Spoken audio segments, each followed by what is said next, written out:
Il était une fois, sur une île, une puissante guerrière. Son nom était Freya de Malkshore.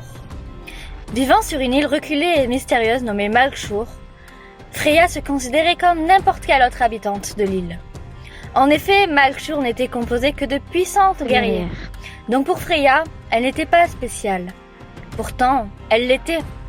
Pour le monde, Freya était connue sous le nom de Hentir, à cause de ses capacités et de son épée.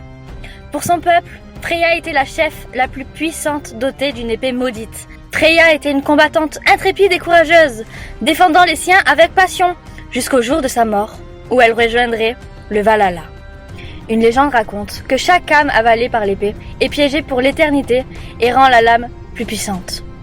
On dit aussi que posséder cette épée fait sombrer son utilisateur dans la folie.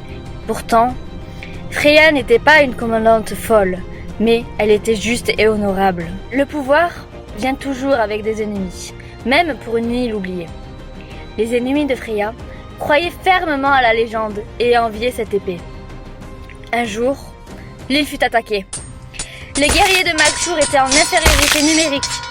Pour éviter plus de pertes, Freya a abandonné sa maison et s'est enfuie en bateau avec les survivants. Cependant, leurs ennemis voulaient se débarrasser de Malkshore. Ils les poursuivirent donc jusqu'à qu'ils atteignent une terre fertile, vide de toute âme humaine. C'était la dernière bataille. La lutte entre les deux peuples fut sauvage et sanglante. Mais Freya a tenu bon grâce à son épée maudite. Pourtant, même le plus puissant des guerriers ne peut tenir éternellement. Elle était à bout de force, grièvement blessée. La guerrière priait. Elle priait intérieurement les dieux pour qu'ils l'aident à empêcher ses ennemis d'acquérir le puissant pouvoir de l'épée. On raconte que Freya, déesse de la guerre et de la fertilité, l'a entendue et aidée.